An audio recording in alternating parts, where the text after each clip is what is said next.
Today I wanted to talk to you about the process of negotiating with yourself to begin change.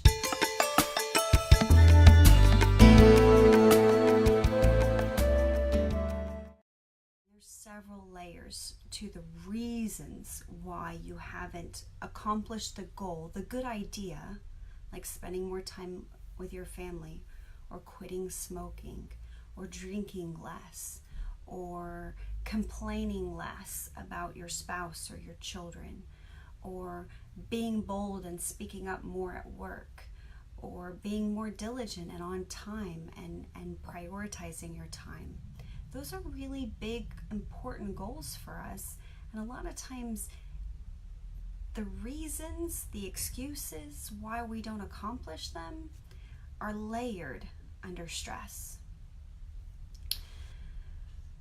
So, I have a tool that I wanted to share with you.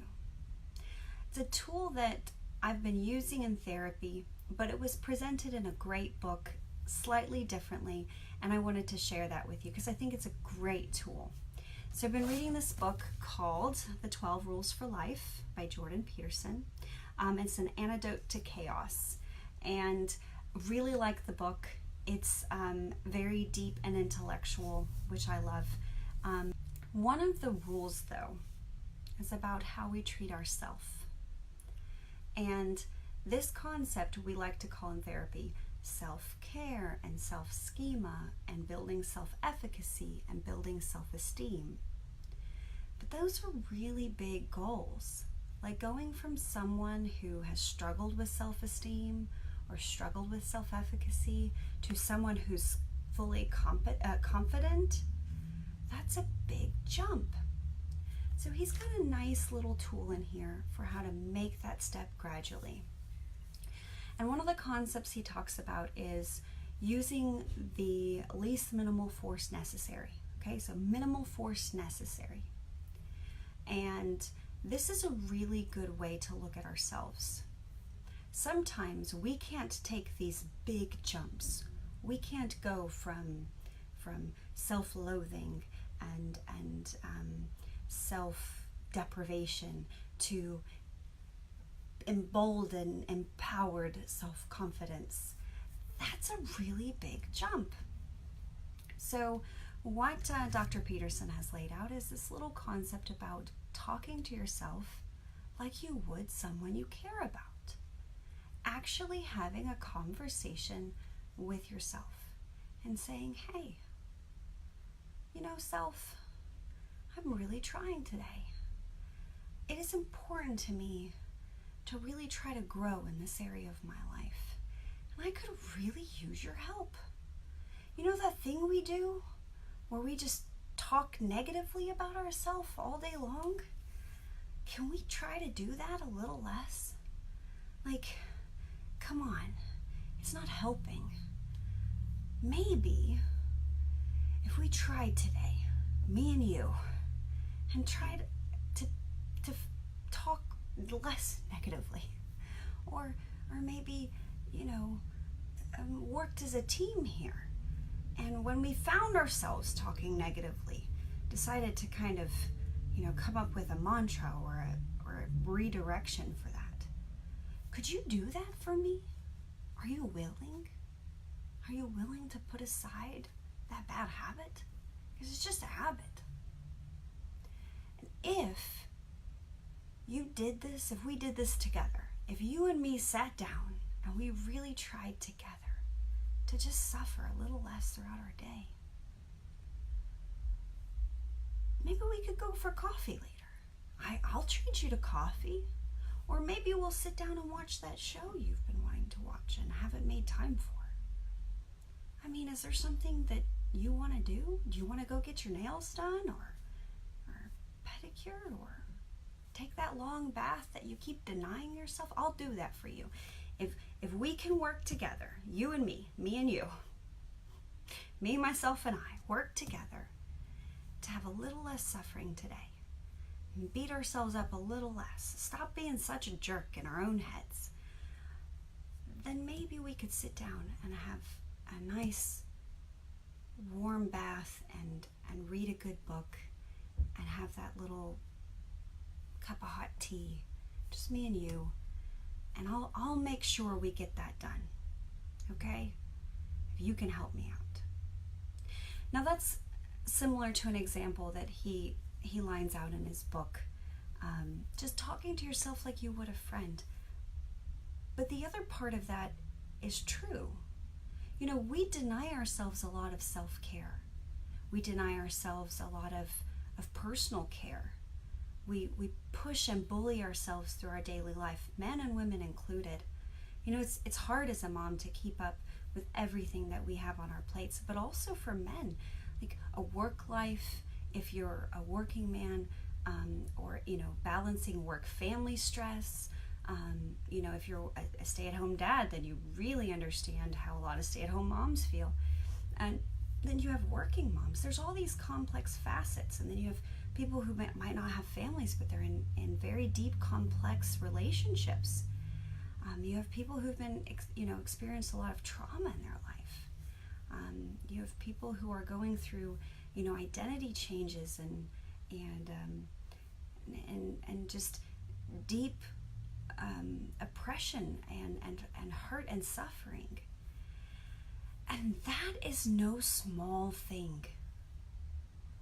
And a lot of times with all that we're dealing with, we bring a great amount of personal shame. We bring the shame of our inadequacies, some faiths like to call them sin, our bad behavior, our broken relationships, our emotional neediness, our vulnerability. And with all of those concepts comes this level of shame. And some of that shame has been compounded by beliefs about what we should be ashamed of.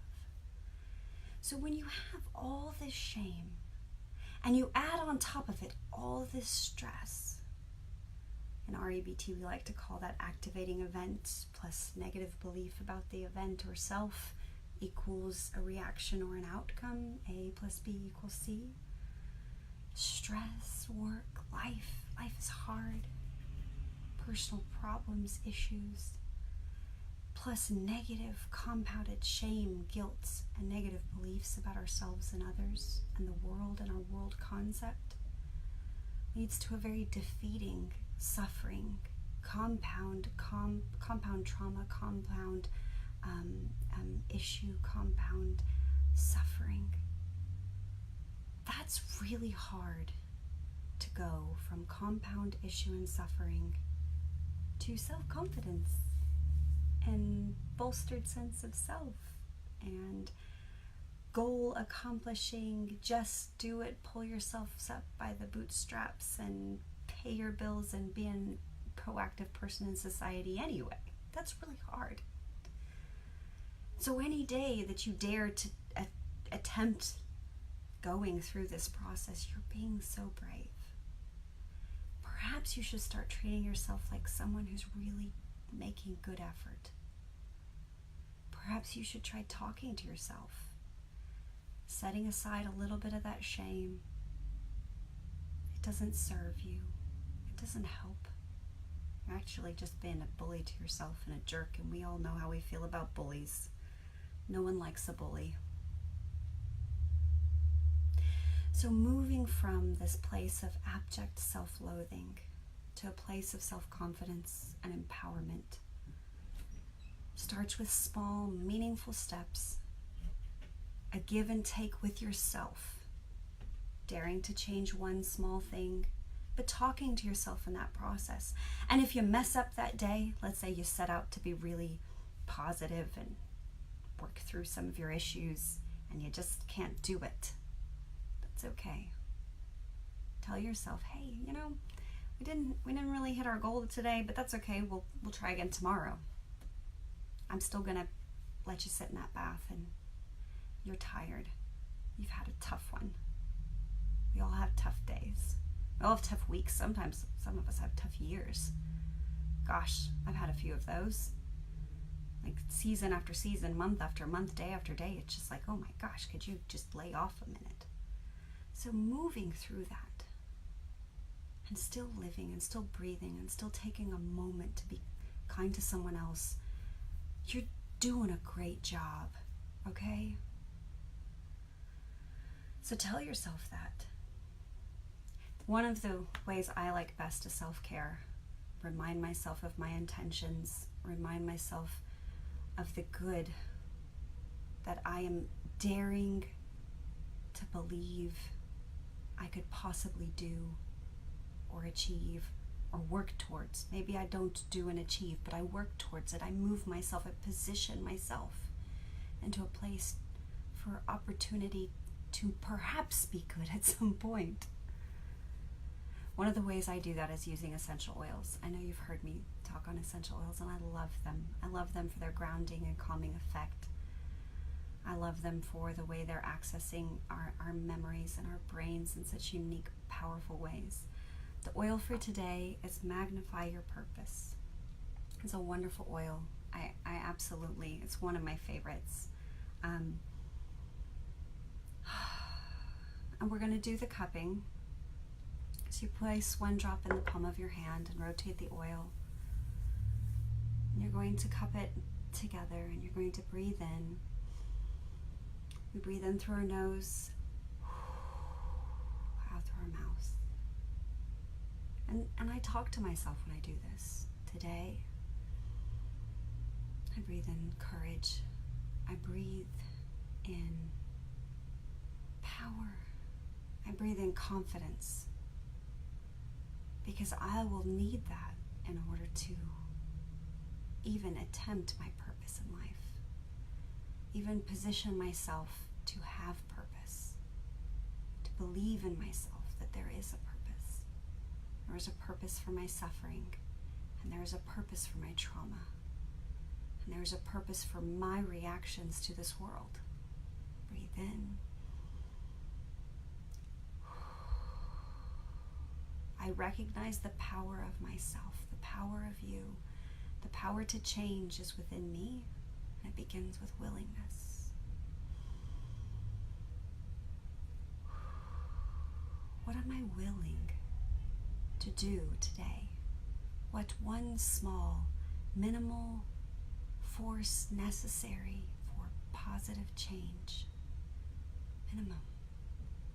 What small, minuscule 5-degree difference change can I make today to just gently course myself, reposition myself, give myself a direction to a better you, better me? Breathe in,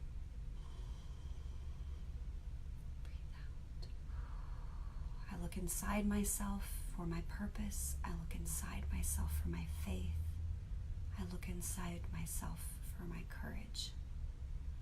And I will dare today to be dangerous, to be confident, to believe against the bully in my own head, and begin to show that bully kindness, compassion, and self-care. I will talk to myself as if I'm someone I actually care about, because I do. Breathe in. Breathe out. Today, I magnify my purpose. I love to anoint myself with the oil, to gently rub it on the top of my head, the crown of my head, down my neck, along all the glands, over my heart center, getting every last drop of that oil on my body, carrying that aroma with me throughout the day, reminding myself of my intention to work with myself instead of against it, to slowly reposition my life for a better future, a better me. I hope you enjoyed this video. If you haven't checked out Jordan Peterson's book, 12 Rules for Life, An Antidote to Chaos, definitely recommend it. It's a very deep book, so good read. I so enjoy being with you when I'm able to share these videos. So much gratitude for you.